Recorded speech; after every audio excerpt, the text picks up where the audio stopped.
Yo, yo, yo, what's up, party people? Welcome to another episode of Thrive and Dive, thriving in life as we dive into deeper conversations. And we are joined here today by the one and only Ludin Aquino. Yeah, let's go. Did I say your last name right? Yeah. Yeah. Aquino. I want to say, what was I saying earlier?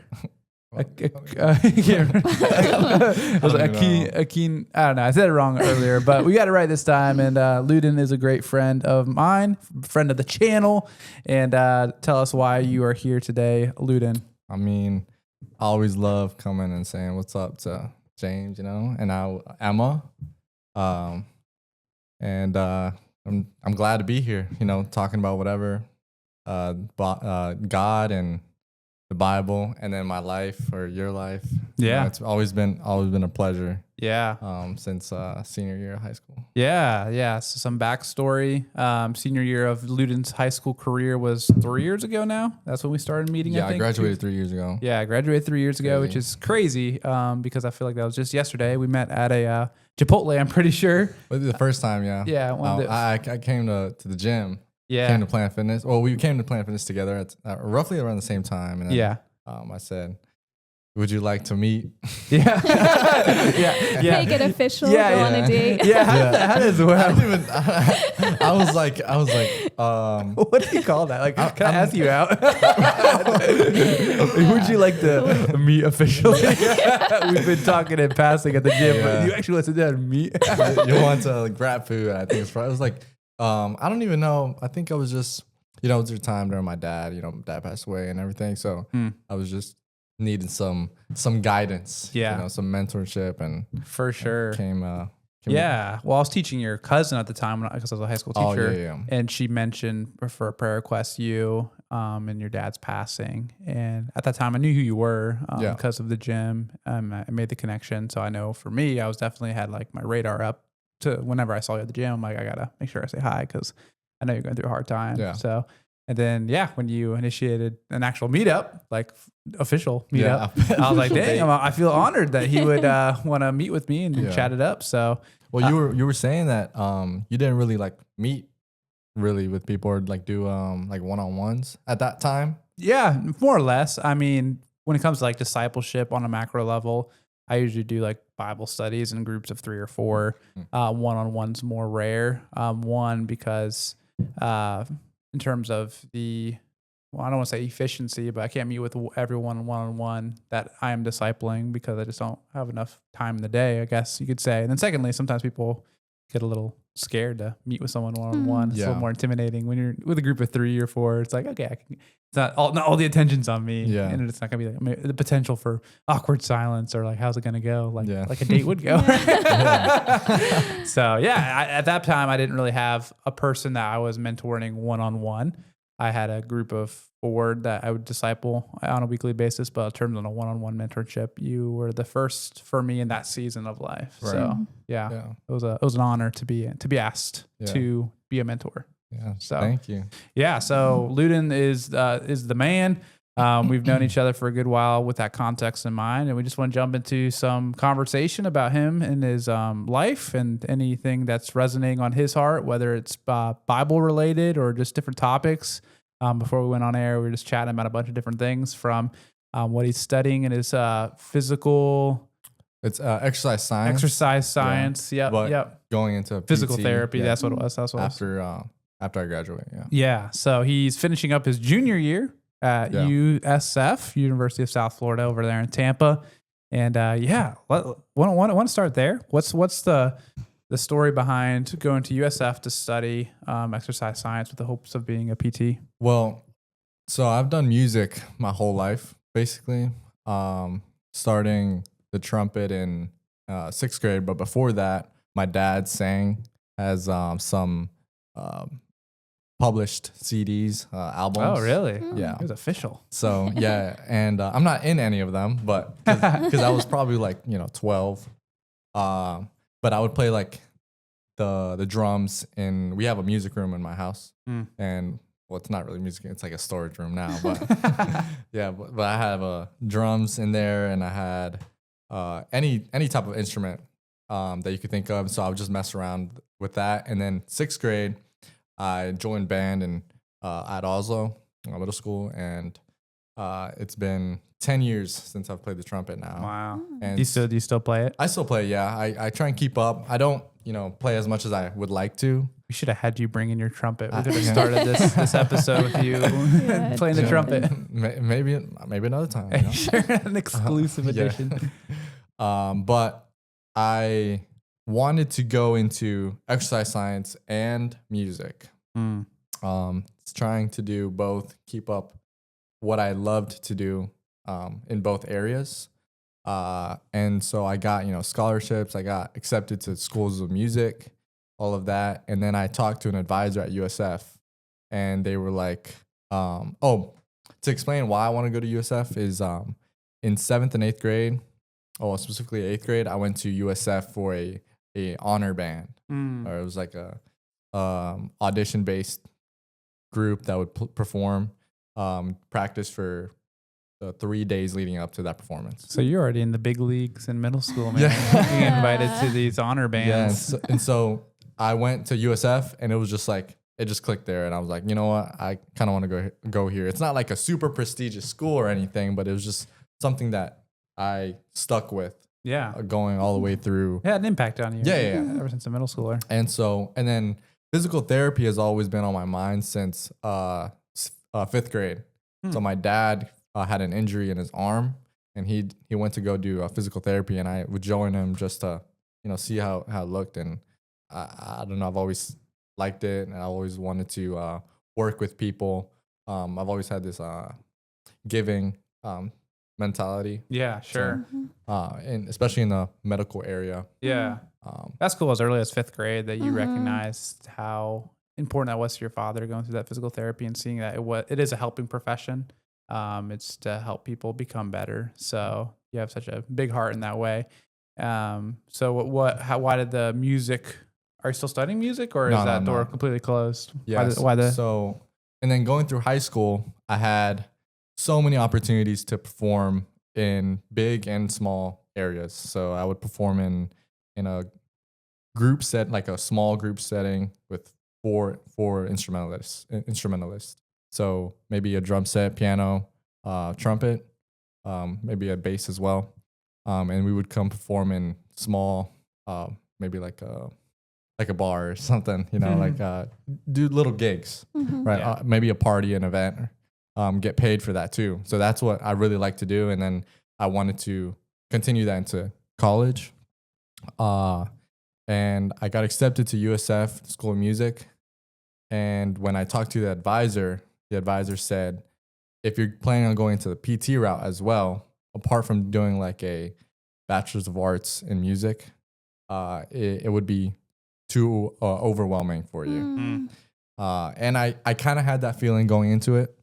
And I felt that it was my calling just to go into the PT route. But I still plan on trying to implement the trumpet playing and jazz and anywhere I can. Do you do gigs over there in Tampa? Do you find a little jazz band to be part of? It's a little hard just because the priority is towards the music department. And in the music department, they get the opportunities apart from just the average person. So they get the opportunities to go perform, make groups and perform in like a jazz club or something. Gotcha. So it's kind of hard to wiggle your way into there. And what's the name of USF's marching band? Oh, the Hot. It's Herd of Thunder. The Herd of Thunder. Yes, that's what it is. Herd of Thunder. Whenever you tell me about that, I'm like, oh wow, the Hot band. Right? Yeah, they're actually well known. They perform a lot and they travel a lot. They do a bunch of competitions, I think. Not really sure. I'm not in that area anymore. It was funny because I was doing as soon as I got into college, I switched from band to straight sports because I just missed out on the sports through middle school and high school. And I used to play soccer in middle school because I had more time and could balance that with band. But in high school, it was just like marching band took up a lot of my time. Sure. We were part of like a club band too. I remember you telling me about that you would have to travel to Tampa for. I don't know if it's that thing you mentioned already. It was in high school. Well, it was a oh man. Oh no, that was a group outside, like an independent group. Okay. And I had auditioned for it, and I had to travel to Sarasota every weekend. That's what it was. I'm like, dang, dude. Every weekend, Saturday morning for 6 at 6 in the morning, get there at 9. From 9 to 6 would rehearse in the sun, just beating it. Yeah. You know? That's impressive. But that's interesting that you like. It's a good point. I was actually talking to my younger brother about this. So he's been in athletics all of his life. He's like, hardcore like soccer player, and he's like, man, the amount of time that's dedicated to this means time taken away from other things. So you're just having that realization the other day. Not to share his business, but it was just interesting because, like you said, you when you're dedicated to a certain craft, that means you're saying no to a lot of other things. And I think I honestly, I'm bummed out because I wish I could continue doing music. But sometimes I realize that taking music as a hobby right now maintains the love for it, rather than me doing it for a job and then maybe not enjoying it as a job. Sure. Especially if music doesn't produce as much. Coming out of college, you have to really dig deep to find opportunities to perform weekly. I mean, if you put it into perspective, you're playing 3 hours, you maybe get paid $300, which is pretty good. It's $100 an hour. Yeah, sure. But you need to be able to find those gigs right. Yeah. The consistency of maybe you're playing at that one place once every 2 weeks, and then you're playing at another place maybe twice a week. And then honestly, especially with musicians that play wind instruments, so anything like saxophone, trumpet, it's tiring on the lips. Oh, right. Yeah. Takes a lot more. So does it take a lot more effort to do the wind instruments and the string instruments? Oh, yeah, for sure. They can play for hours and hours, and they'll complain about their fingers, but like, You're like, okay. shut up. When I first started playing, I had problems because my embouchure, which is like how you position your lips on the instrument, was like form, like the form of the gym. Like if you're doing bad form, you're gonna get injured.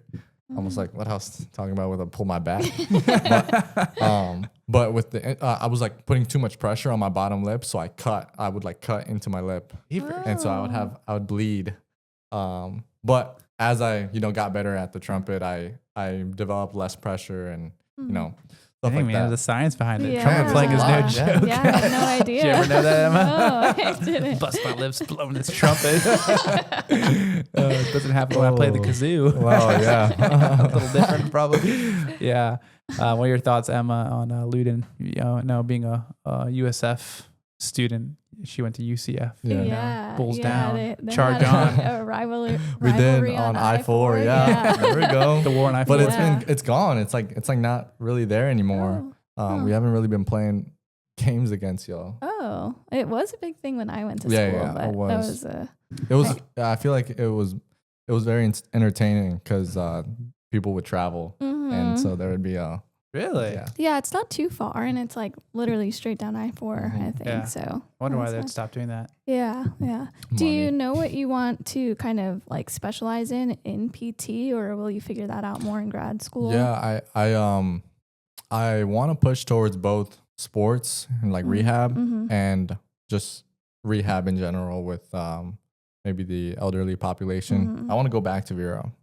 So I want to go back to Vero. There. Yeah. Big elderly population. And I feel like I could, especially because Vero has a very high sports centered school, high school. I've seen them do a lot of work with those students outside of the school with work as far as like PT, personal training, whatnot.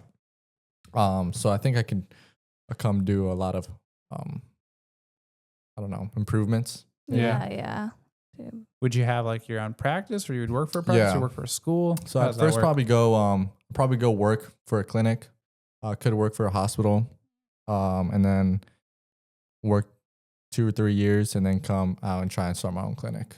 Sweet. Yeah. What would you call it? Your own clinic? I don't know.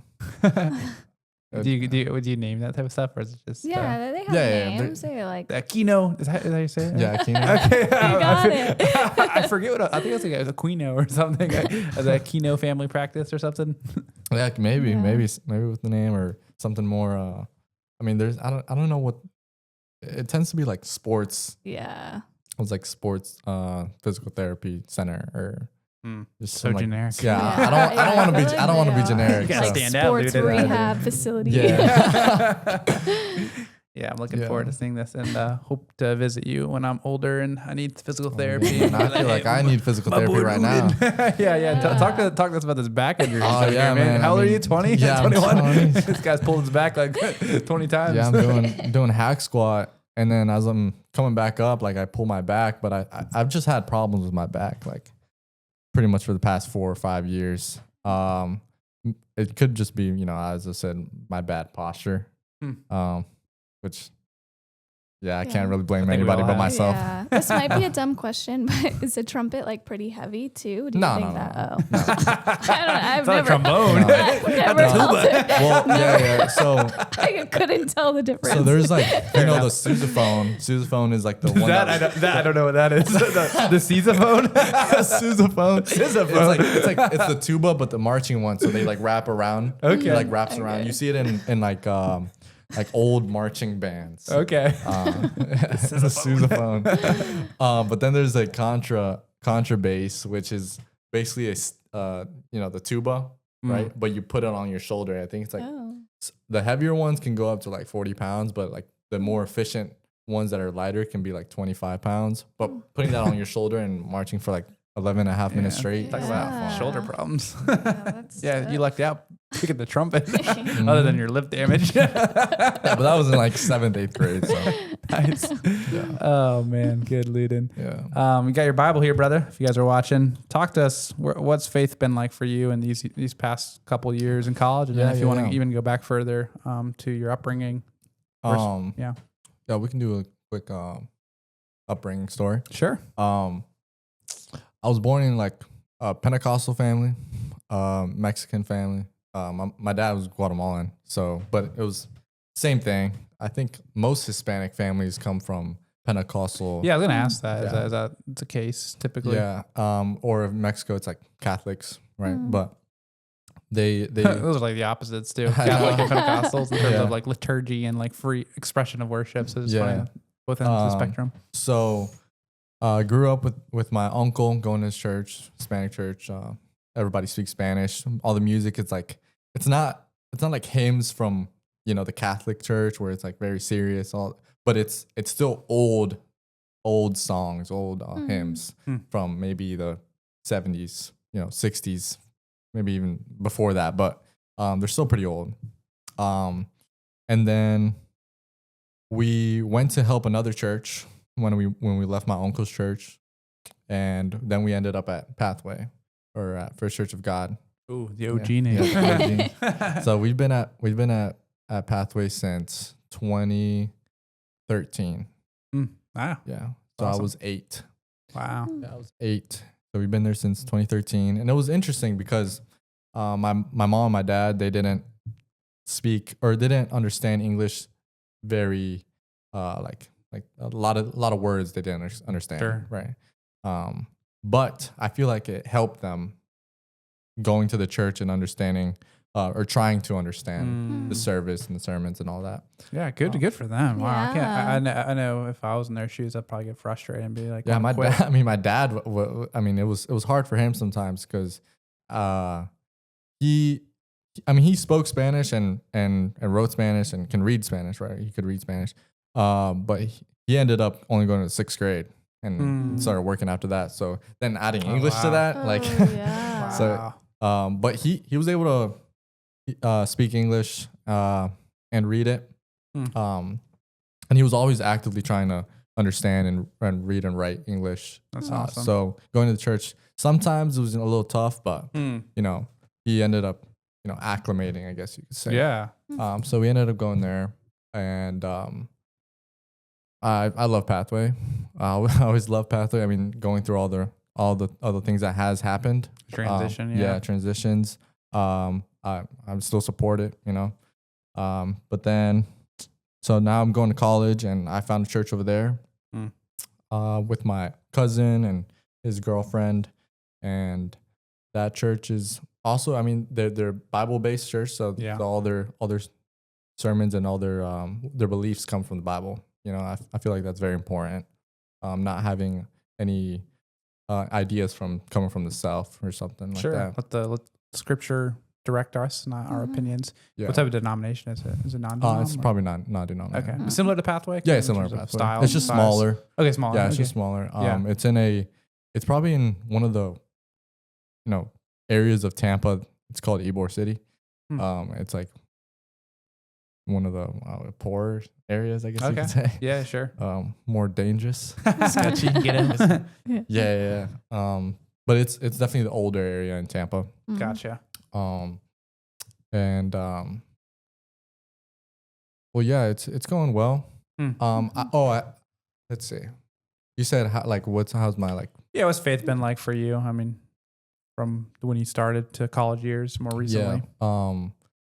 In college, it almost felt like there was this pressure to maybe like expand or trying to push boundaries in a way.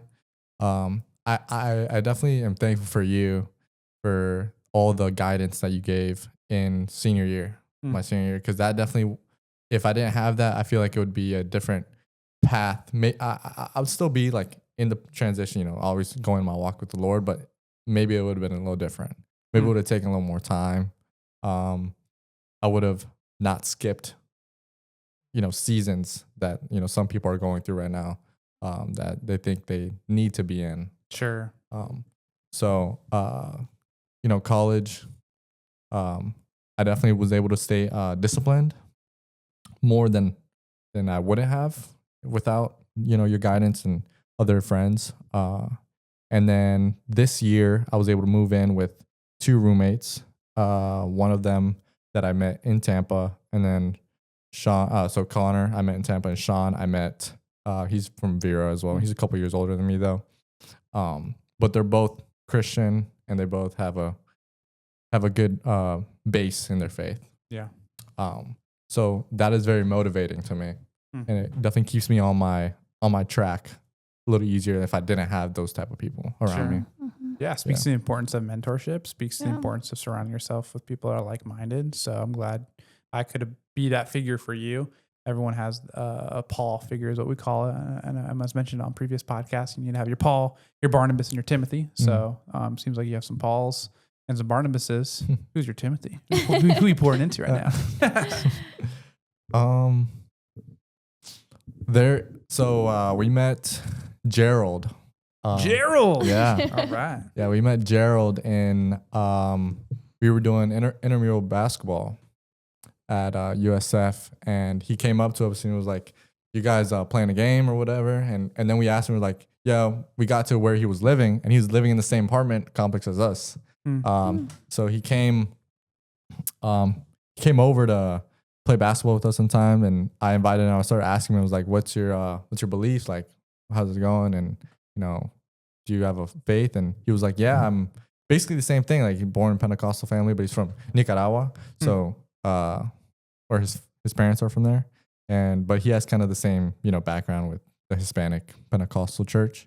But he joined us, and he's in our friend group, and we're now like, expanding on all of our fellowship there. That's awesome. Yeah. That's so cool. Shout out to Gerald. So, Gerald, yeah. If you're watching, love it. You're in good company. Yeah. That's what's up. Yeah. Does UCF or not UCF? USF. Oh, wrong school. That was a good intro. But do they have something like navigators or crew? Or yeah, they have a lot of ministries on campus. I think I've been in a couple, like gone to a couple of the events. Maybe it's a worship night or a volleyball night. There is like, I don't know if there's at UCF, is there like people that come up to you and they're like with papers and stuff, and they'll be like, "Are you going to heaven?" Like some street evangelists. Yeah. I don't know. I've never experienced that. Really? But I went to college. I graduated in 2021. Yeah. So yeah, I mean, maybe it's a newer thing. Yeah, maybe. But I don't know. But I feel like the evangelists at college campuses are, man, they're like all over the place. It's like crazy.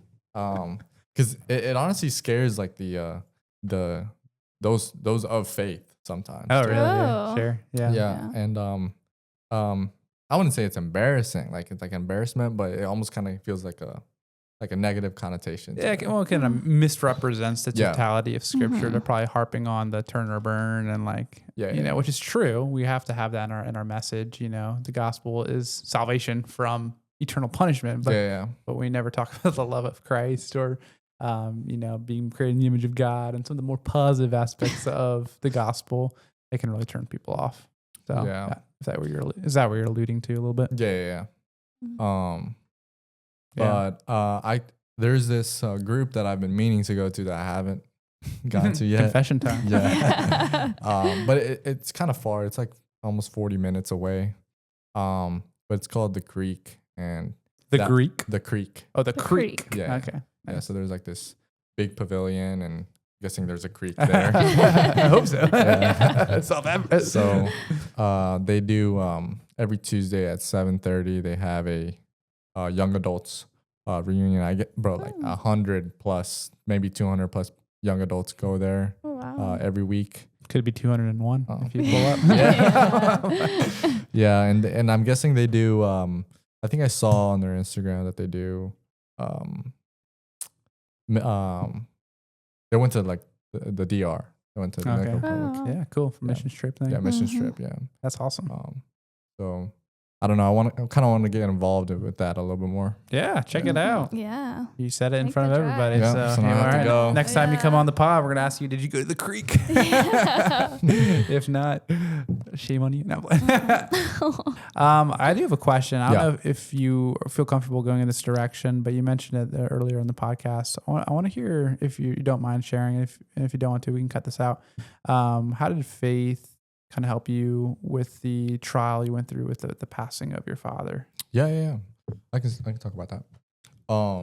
So leading up to my dad's passing, it was like slow burning, right? It was started off with a symptom, and then it over like, I would say 2 months, it got significantly worse.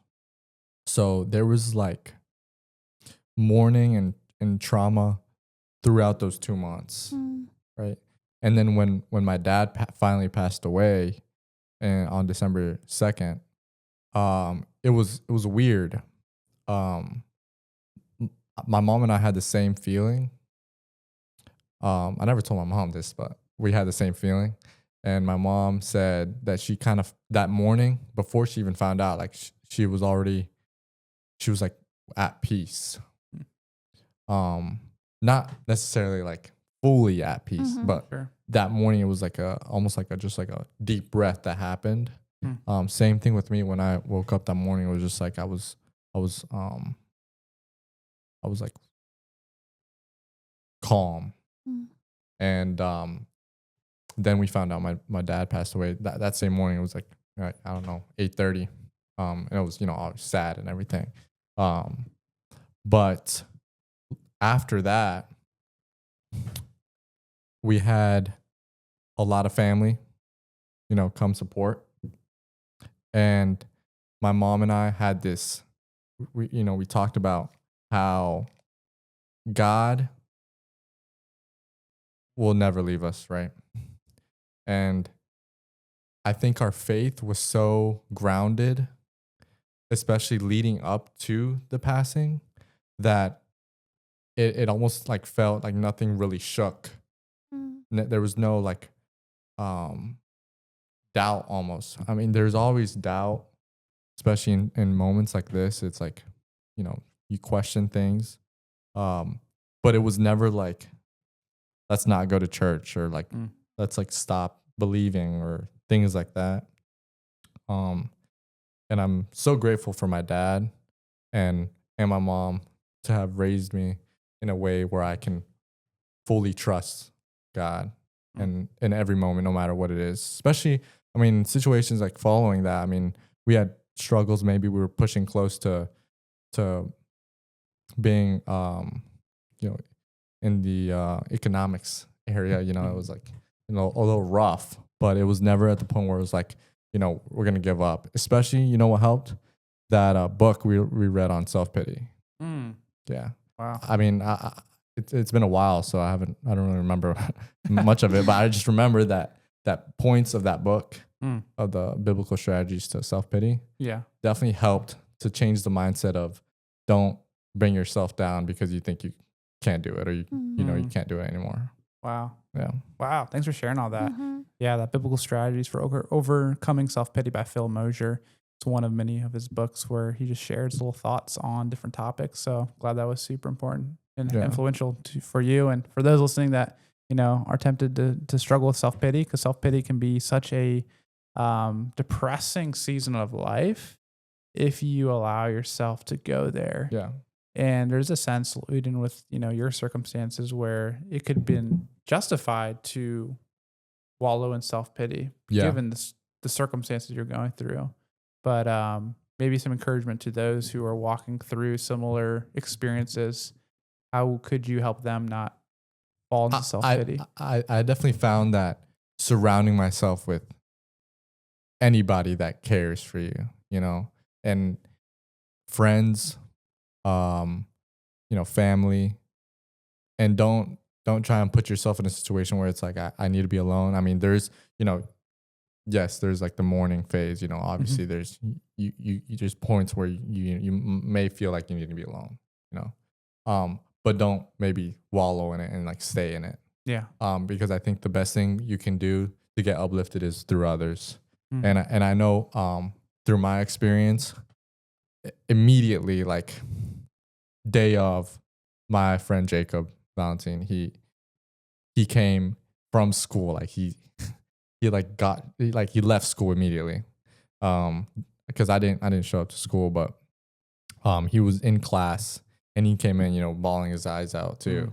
Yeah. And he came in and he was there for me, and so was other people. I mean, Anthony Solano he was there for me. Yeah. So yeah, that's definitely the most impactful thing that helped me. Obviously, everybody's different, but I would say that's something to help people. It's awesome, Lynn. Thanks for sharing that. Yeah. That's great. Yeah. So covered a lot of ground here. What's here on Thrive and Dive, we're trying to help people thrive in life. Yeah. We have conversations with people that we feel are thriving in life, and knowing you as long as I feel like you're one of those people that thrives in life. What's just some practical advice you can give to college students, since you are one, finishing up your junior year? How are you thriving in life? Do you feel like you're thriving in life, first of all? Like, nope, struggling, barely making it. Well, you took time out of your Sunday to come talk with us on a pod, so I feel like you've got things to share. So what are some thoughts you could share to your fellow colleagues or peers?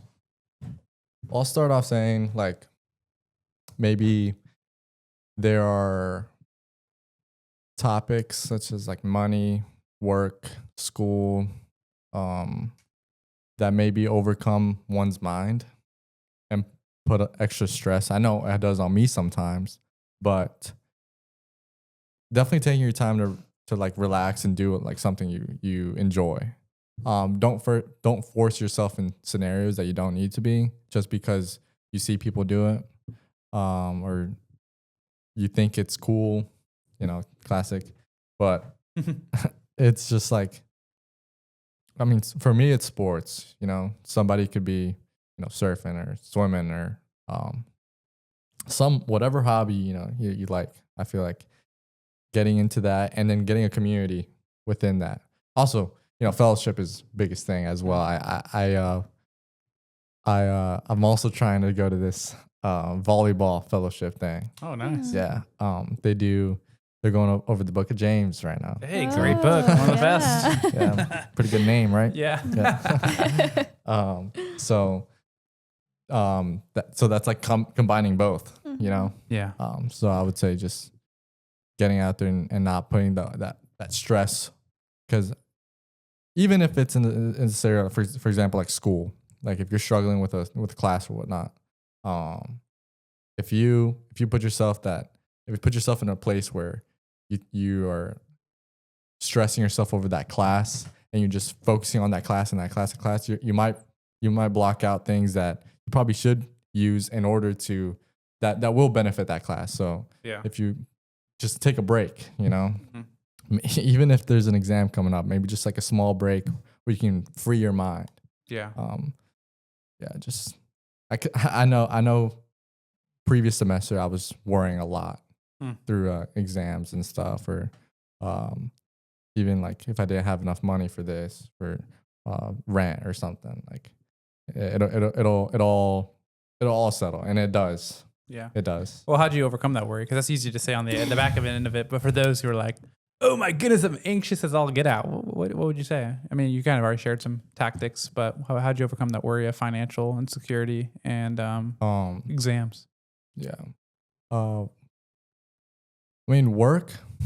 Yeah. I mean, like, gotta get that bag. Yeah. There's, you know, it's a little difficult in my situation with my business, you know, back home with window cleaning. Yeah. Talk to us about the business. Yeah, this guy's running a business as he's in school. So that's what's up. So, I do window cleaning as often as I can. So the first year when I was in school, when I didn't have as much, as many classes, as much homework, I would go every weekend back home and try and get a group of clients that I could, you know, clean or whatnot. And so eventually I got, I would say like 15 to 20 in that first year and a half.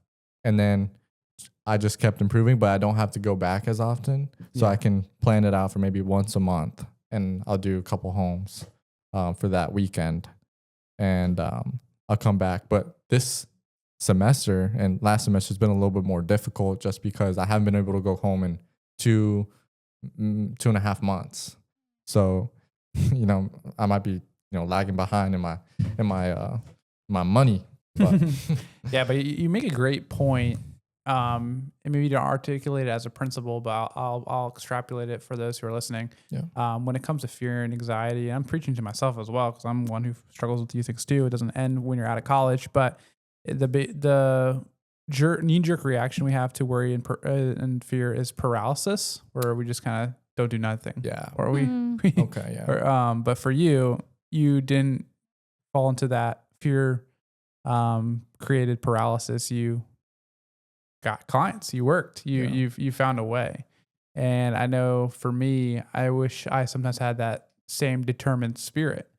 And I think a big encouragement to those when they're in those situations of fear and paralysis is just to take a step, exercise, do something to get your mind off of it. Something that I've appreciated about you, Ludin, over the years as we've done mentorship, and it's not been a one-sided mentorship. I've shared this with you. You know, I'm pouring into Ludin, but he's also pouring back into me. And something that I've always appreciated about you is your ability to have such great perspective, which I feel is a marker of a mature young person, is someone who could take a step back and see how all the pieces fit into the puzzle.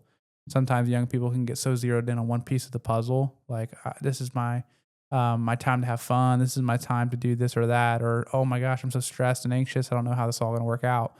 But you're able to take a step back from the puzzle piece and see the full picture. So I think that is adjacent to this idea of not being in paralysis to your fear or anxiety, but take a step back, do something different, get your mind off for a little bit, but do something. Don't just sit around, do nothing. So yeah. Any comments on anything we've shared? Yeah, my dad used to tell me, especially when I would feel super worried or anxious or just overwhelmed in general, the best way to eat an elephant is just one bite at a time. You can't eat the whole thing all at once. You can really just only take that first step and conquer what you can in that moment, and not think about like how long is something going to take or will it ever finish.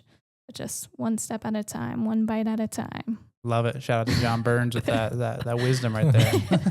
Elephant eating. Yeah. Have you ever eaten an elephant? No, I haven't. That's awesome. That's great. Awesome. Well, those are a majority of the questions I had, Ludin. Any final things you want to share on the pod before we wrap up this episode? Man, let's see.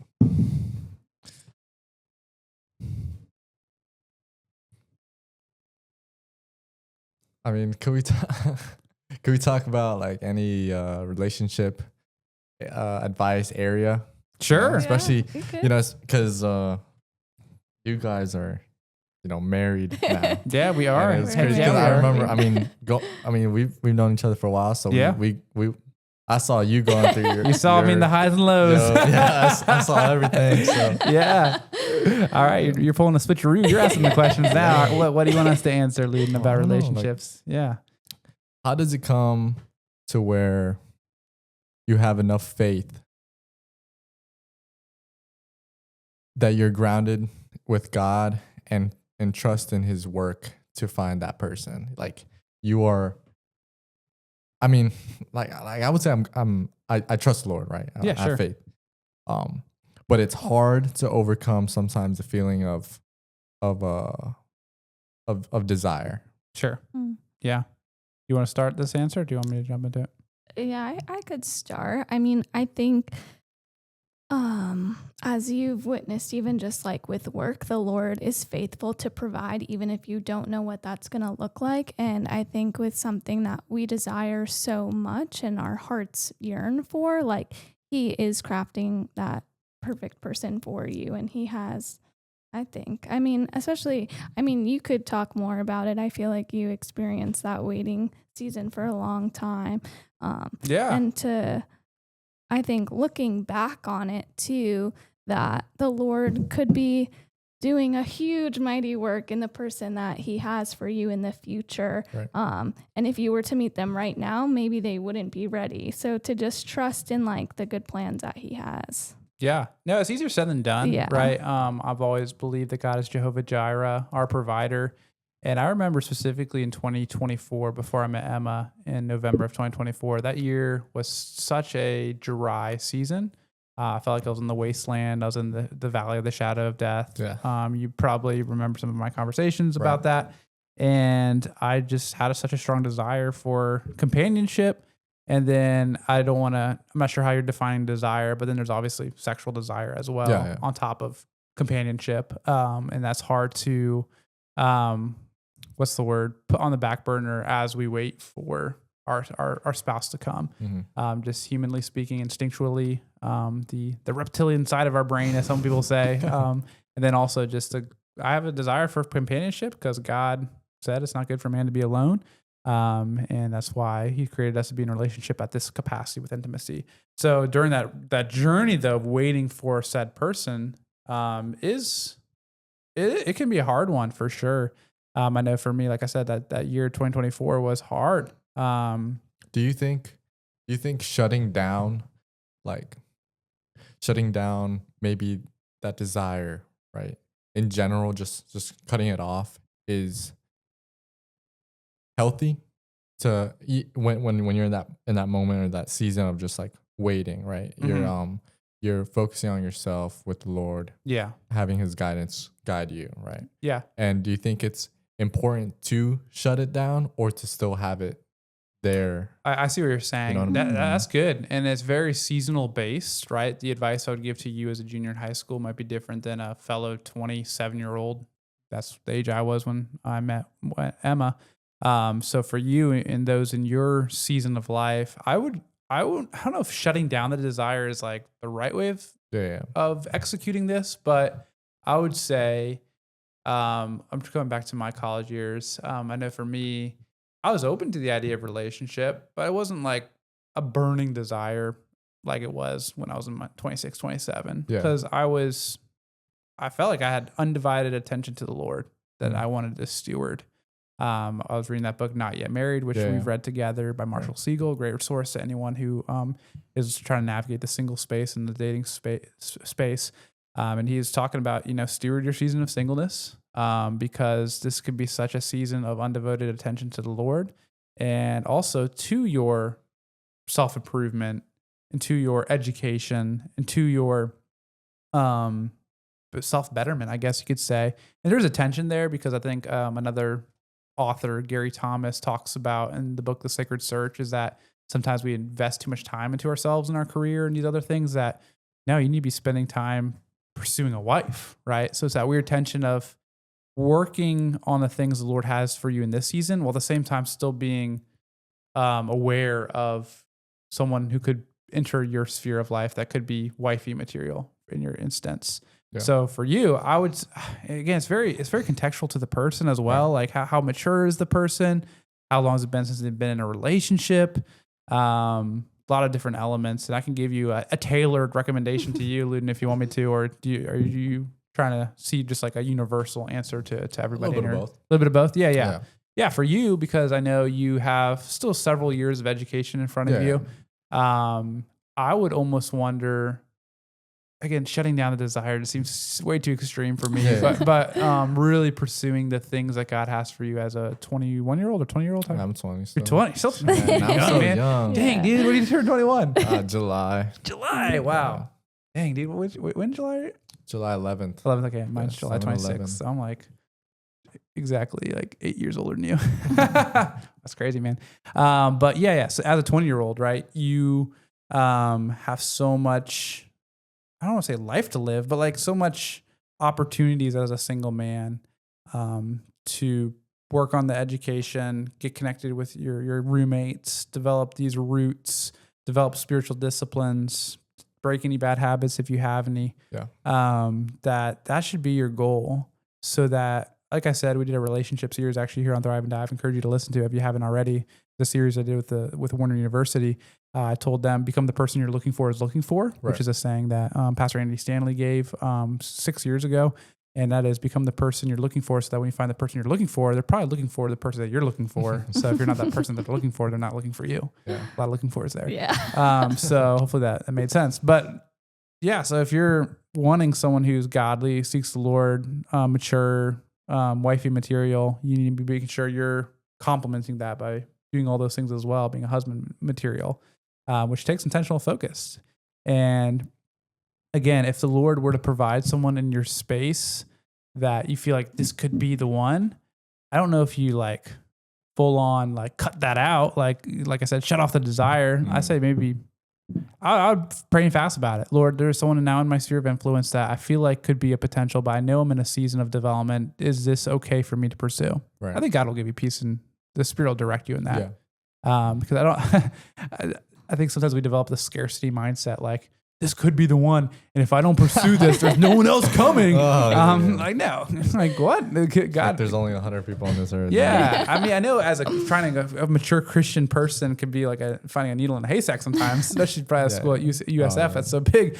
But to have that scarcity mindset where like, man, I know God's telling me to work on myself and work on my education, but this person came in and I'm worried I'm going to miss my opportunity. I think that's denies the sovereignty of God in one's life. Yeah. So, yeah, for someone in your situation, I think Marshall Siegel in his book, Not Yet Married, his recommendation, and obviously this isn't scripture, chapter and verse, it's a recommendation, is that if you're not capable of marrying the person within 18 months, I would not try to pursue a serious relationship.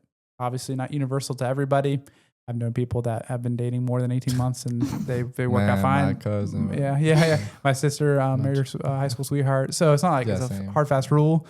But that's I'd follow that advice. Generally speaking, exceptions to the rule always, but generally speaking, pursue. It was like that book.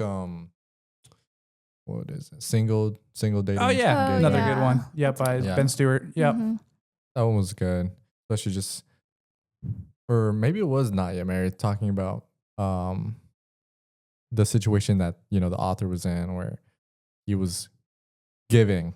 And then he didn't expect his wife to come in that season of giving, where before he was looking for his wife, and he didn't find anything. But when he started like pouring into people, eventually it was like meant to be. Yeah. A lot of people say that. I remember Jimmy Martin, a pastor in Jacksonville, talking about that. Like, get plugged into your church. Who knows? Maybe while you're volunteering on the children's ministry team, you'll see someone else volunteering on the children's ministry team, and hey, that could work out. So I don't know what percentage-wise, how often that works out. That's the type of advice I usually give. I know my Emma and I's story is a little different because we didn't meet online, and it was like an intentional pursuit. Like, I wasn't doing ministry on Hinge. I was pursuing something. I'm looking for my wife. I was full on looking, not doing ministry and hope they come beside me. But that could be. I think Emma can speak on this. I think we're more the exception than the rule. I think the rule is you find someone in your flow of life and not just be pursuing for pursuing's sake. Right. But yeah, it was an act of submission, and God prompted me and Emma to use that route to find each other, and it was great. I don't regret anything about that pursuit style. So, but it's not for everyone. You got to make sure you're wise and discerning from the Lord to hop on dating apps and stuff like that. Because I usually tell people your age, like, no, do not get on a dating app. No reason. Get plugged into your church, get plugged into a young adult group. Check out these other outlets before you go on the dating app. Typically, people are on dating apps just to find, I don't know, things that are not of God. So, other questions about that? I hope that was helpful. Pretty good. There a little bit. Yeah, no, it's always good information. Yeah. So now I encourage you to check out our relationship series, and those listening, it's called Deeper Relationships. I gave 4 messages to the Warren University students, and then Em and I unpacked the messages further. So hopefully it's a good resource. So check those out. Yeah. Great. Wow, man. Opened up a huge can of worms. Let's go. I love it. That's good stuff. Anything else we want to address before we shut this episode down? No, I think we're all good. Awesome, man. Well, thanks for hopping on the pod, brother. Appreciate it. Appreciate you. If you guys are here till the end, thanks for watching this conversation with Ludin. Hopefully it's been beneficial to you. If you enjoyed this video and you're watching on YouTube, be sure to smash that like button and subscribe on YouTube. If you're listening on Spotify, be sure to follow us and give us a 5-star rating if you really enjoy the content. But until then, this is Thrive and Dive. Thriving in life as we dive into deeper conversations. Have a great rest of your day.